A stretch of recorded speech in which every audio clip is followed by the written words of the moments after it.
Hello friends, welcome to English summaries literary channel. இன்றைக்கு sympathy போயமோட summary பார்க்க போகிறோம்.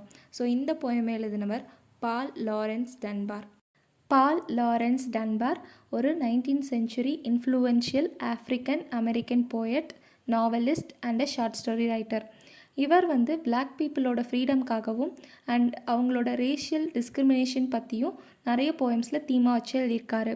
அண்ட் இவரை the famous novelist William Dean Howells praise பண்ணி ஒரு மேகசின் ஹார்ப்பர்ஸ் வீக்லி அப்படிங்கிற ஒரு மேகசினில் எழுதியிருக்காரு. And he is associated with Frederick Douglass. இவர் ஒரு ரைட்டர் அண்ட் ரைட் பிரதர்ஸ். இவங்க ஏர்பிளைனை கண்டுபிடிச்சாங்க. இந்த டைமில் டன்பார் நிறைய ஃபேமஸ் ஃபிகர்ஸ் கூட ஃப்ரெண்ட்ஷிப் வச்சுருந்தார்.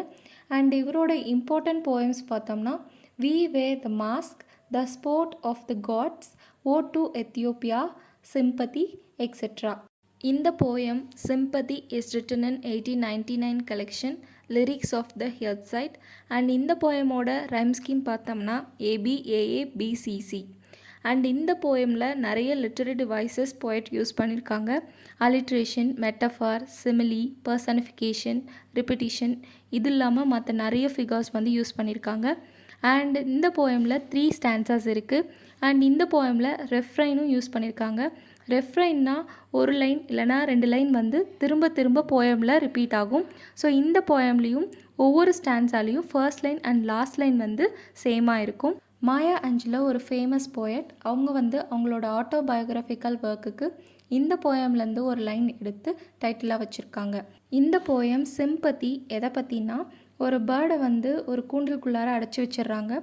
ஸோ அந்த பேர்ட் ஃப்ரீடம்காக ஏங்கிட்டுருக்கு. ஸோ அந்த பேர்ட் வெளியே போகணும், பறக்கணும்னு நினைக்குது. ஆனால் அதனால முடியல. ஸோ இதுதான் இந்த போயம் ஃபுல்லாக போயட் சொல்லியிருக்காங்க. அண்ட் போயட் இந்த பேர்ட் மூலிமா என்ன சொல்ல வராங்கன்னா, ஆஃப்ரிக்கன் அமெரிக்கன் பீப்புளோட ஸ்ட்ரகிளை எக்ஸ்ப்ரெஸ் பண்ணுறாங்க.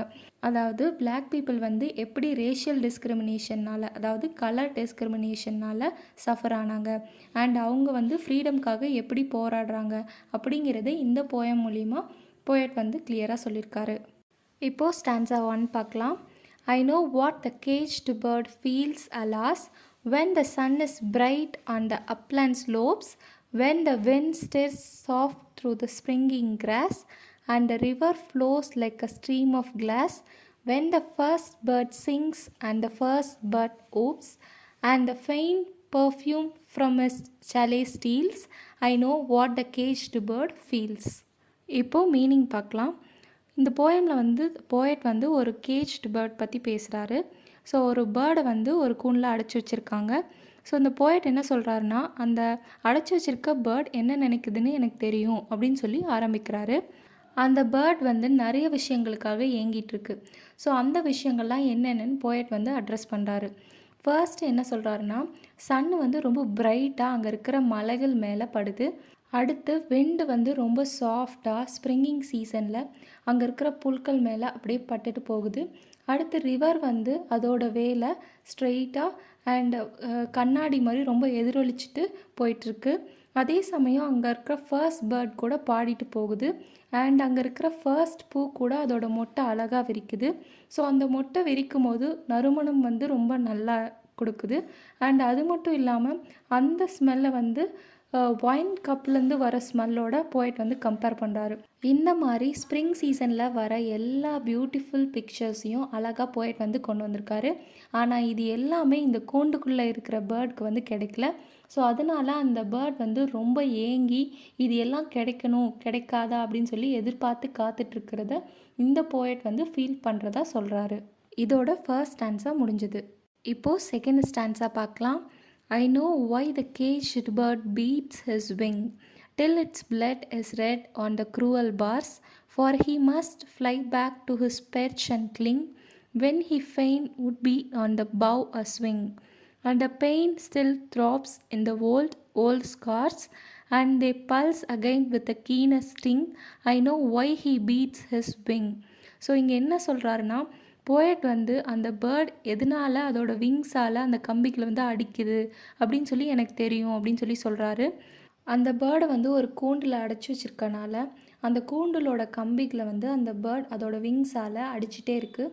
ஏன்னா அதுக்கு ஃப்ரீடம் வேணும்னு நினைக்குது. அந்த விங்ஸ் வந்து அடிச்சுட்டே இருக்கிறனால அதுலேருந்து பிளட் வருது. ஸோ அதனால அந்த கம்பிகள் கூட ரெட் ஆகிருதுன்னு போயட் சொல்கிறாரு. இந்த கூண்டில் இருக்க பார்ஸை வந்து போயட் குரூவல் பார்ஸ்ன்னு மென்ஷன் பண்ணுறாரு. அண்ட் அடுத்து என்ன சொல்கிறாருன்னா, அந்த பேர்ட் வந்து கண்டிப்பாக பறந்து வெளியே போகணும், அதுக்கு வந்து ஃப்ரீடம் கிடைக்கணும், அதுவும் அதோட வீட்டுக்கு போய் சந்தோஷமாக இருக்கணும், அதுவும் மரத்துல எல்லாம் விளையாண்டுட்டு ரொம்ப என்ஜாய் பண்ணணும். ஆனால் இது எதுவுமே அதுக்கு கிடைக்கல.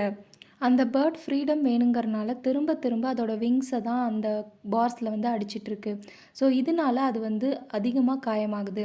அது மட்டும் இல்லாமல் அதில் நிறைய தழும்புகள் வந்து உண்டாகுது. அந்த பேர்ட் எவ்வளோ ட்ரை பண்ணாலும் அதுக்கு ஃப்ரீடம் கிடைக்கல.